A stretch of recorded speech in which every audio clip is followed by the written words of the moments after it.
y La Patriada Producciones. ¿Sabés lo que sos vos? Una anaconda con memoria sos.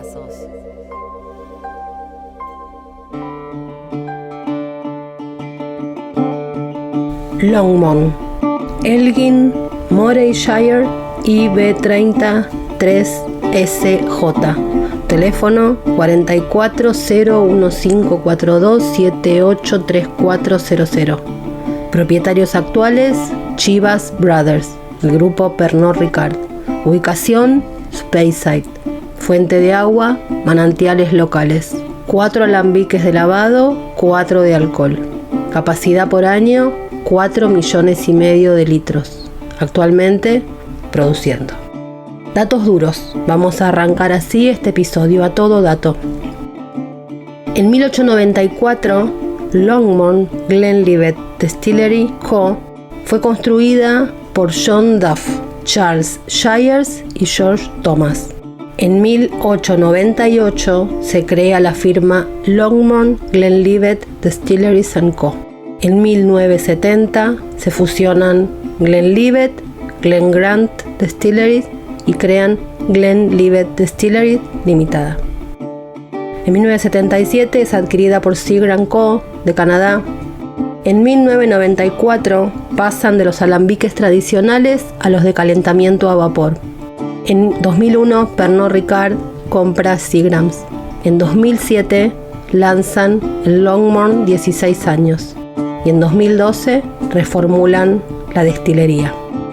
Vamos a empezar con esos datos duros porque la historia de Longmont atraviesa mucho más que la historia de su propia destilería. Cruza continentes y es la cuna del whisky japonés. Longmont tiene una primera característica distintiva. Es de las botellas que más cuesta tirar cuando el whisky se termina. La caja tiene una estructura firme y en algunas ediciones venía con una tapa imantada preciosa. La botella tiene una tira de cuero con metal que la hace súper diferente. Nace de 3 tipos de barricas: es cremoso y picante y tiene un 40% de volumen de alcohol. Longmont ha estado disponible como single malt desde 1993, cuando lanzaron su 15 años. Esta botella llevaba una etiqueta fabulosa que mostraba la destilería enclavada en el medio de las tierras planas con los picos escarpados cerca de Elgin. En 2007 se cambia esa botella cuando lanzan el 16 años con un embalaje bastante extraño para el momento y anduvo bien. Lo que pasa es que las necesidades de los blenders hicieron que costara más encontrarlo porque estaban con otros productos.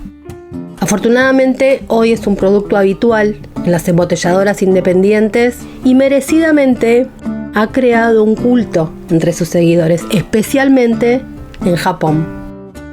Longmont fue construida por uno de los empresarios más importantes de la industria del whisky del siglo XIX, John Duff. Nació en Aberystwyth, trabajó en Glenrotach y tras diseñar la Glenlothian en 1876 se dirigió a Sudáfrica para intentar iniciar allí una industria de whisky. Fracasó, como la mayoría, hasta hace relativamente poco. Se dirigió a Estados Unidos a intentarlo ahí. Volvió una vez más a casa y sin darse por vencido construyó Longmont en 1893. 5 años después construye otra planta al lado, Benriach. La destilería Longmont comenzó su producción en diciembre de 1894. Al poco tiempo es que Duff hace Benriach y ambas se vieron afectadas por el colapso de los compradores mayoristas en 1898. Se arruinan estas destilerías y empezó a pasar de un dueño a otro. En 1970, Longmont se une a The Glenlivet y Glengrant y forman The Glenlivet Distilleries Limited. Esta después fue comprada por Chivas Brothers en el 78 y en el 2001 Chivas Brothers es adquirida por el grupo Pernod Ricard. Aunque el negocio de Duff no era sólido, su whisky sí lo era.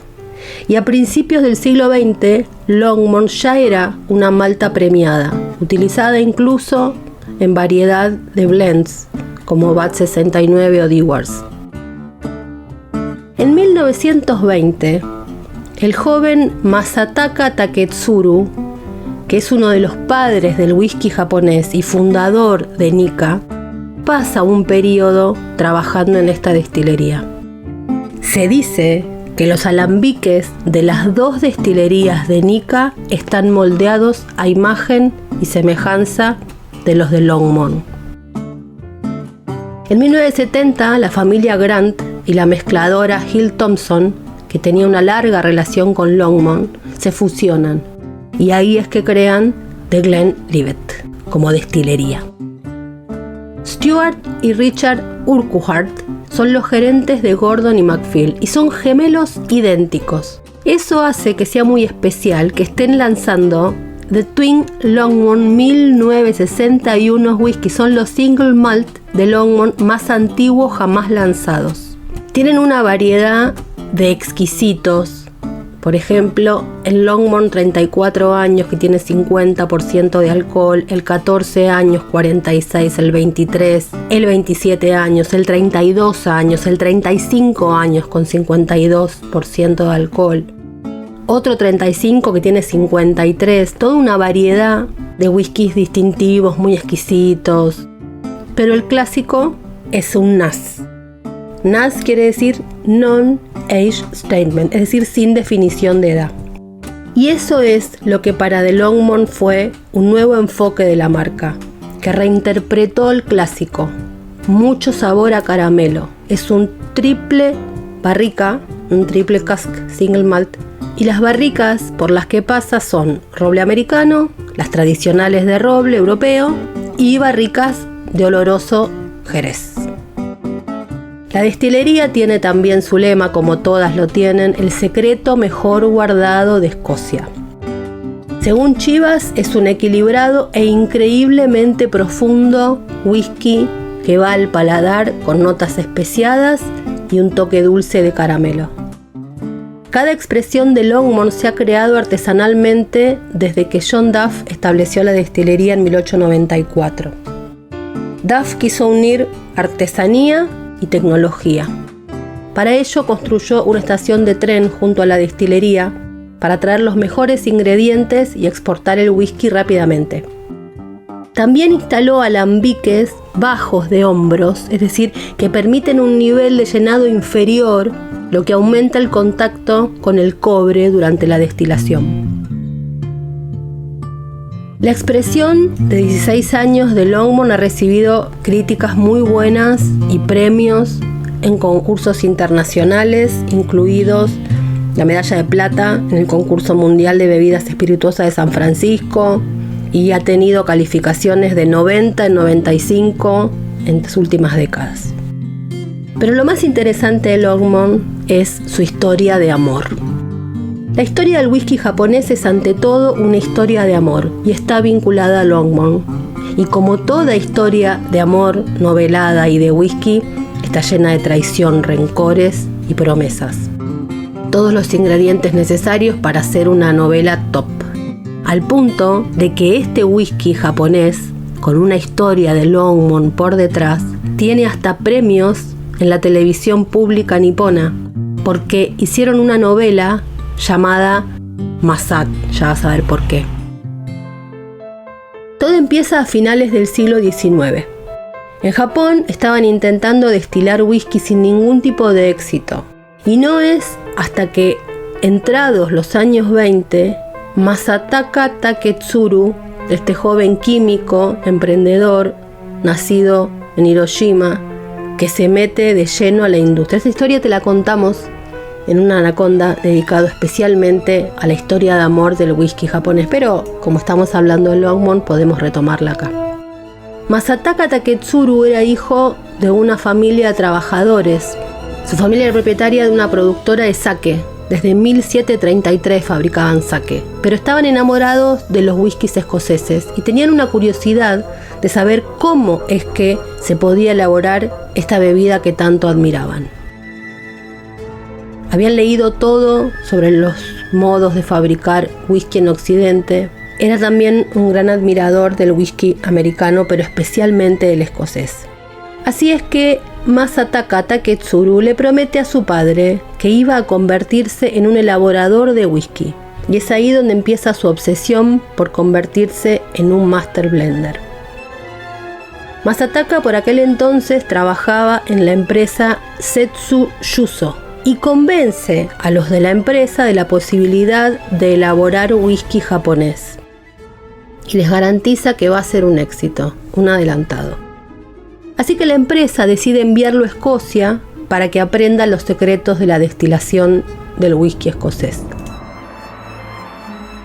Al ser hijo de una familia trabajadora, tenía recursos muy limitados y acá entra en juego un millonario japonés, al cual le interesaba mucho tener de yerno a un maestro destilador.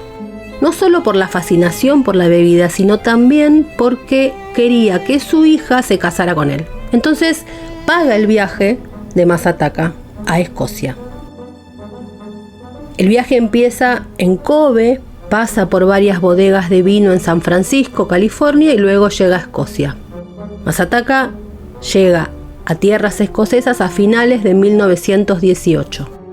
Estudia y se matricula en la Universidad de Glasgow, donde estudia química orgánica.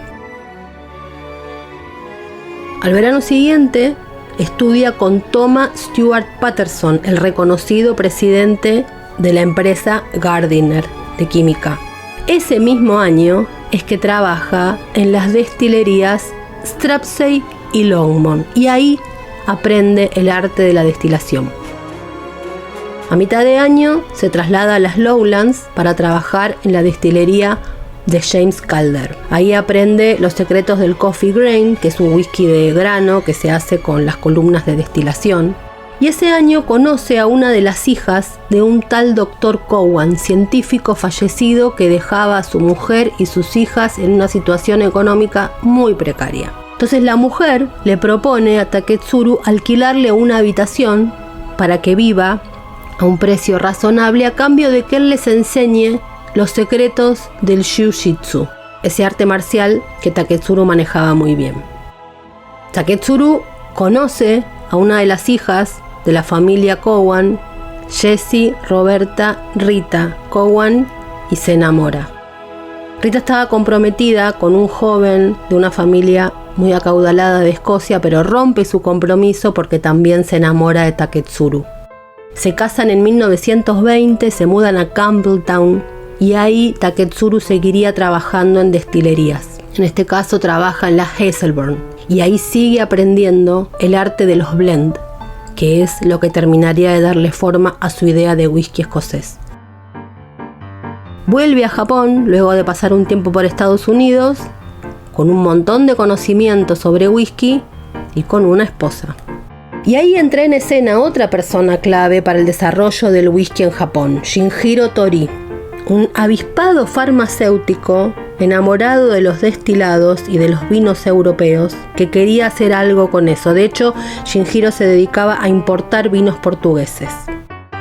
En 1899 poseía una tienda en Osaka llamada Tori Shoten, que sería la base de lo que hoy se conoce como Suntory Limited, que es una de las grandes marcas de whisky japonés.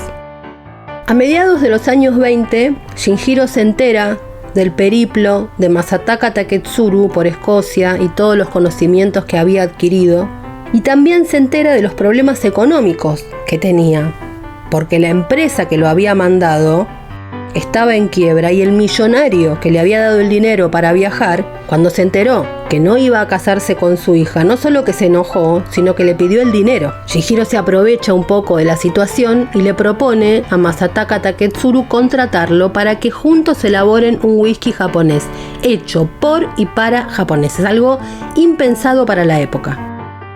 Masataka acepta, no tenía alternativa. En 1921 la tienda de Tori se transforma en la empresa Kotobukiya Y luego en 1924, tras la transformación de Kotobukiya Group en destilería, nace Yamazaki, la primera destilería de whisky de Japón. El primer destilado lo hacen juntos y es en 1929, cuando sale a la venta y se llama Suntory Whisky Shirofuda White Label. Nace así el primer whisky auténtico japonés. No pasa con mucho éxito, pero habían logrado instalar la semilla de algo realmente grande, algo que marcaría para siempre la historia del whisky en Japón. Se amplían los negocios y empiezan a elaborar whisky de malta.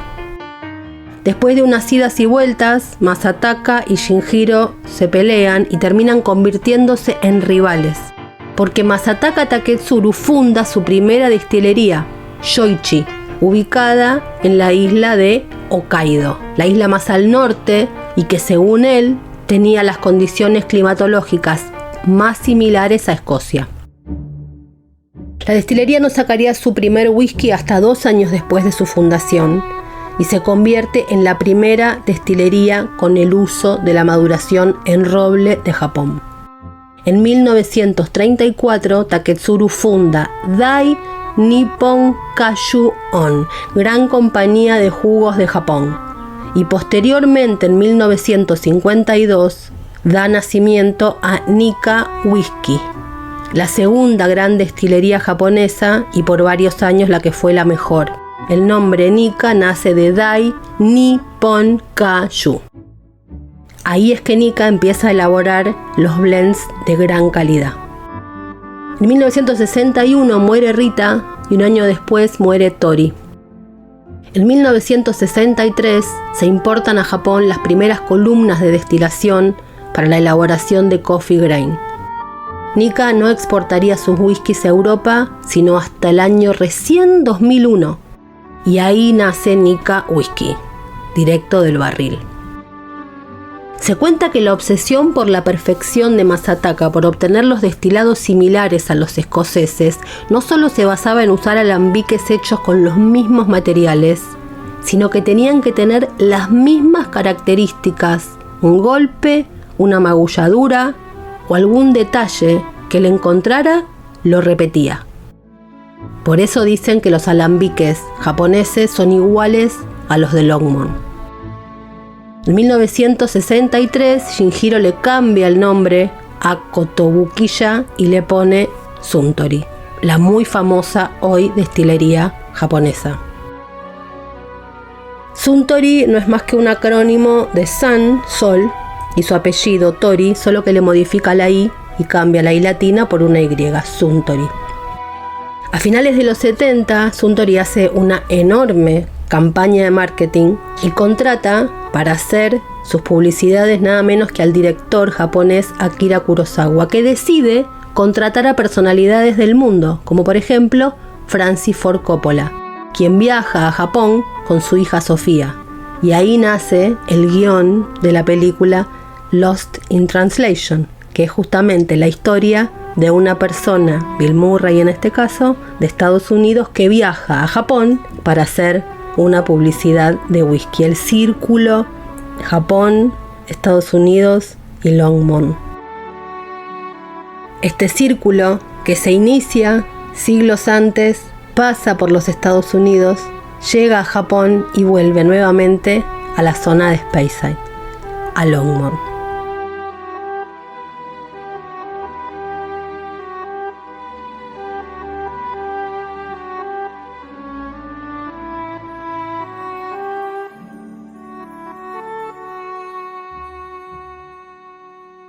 Fue una realización de La Patriada Producciones.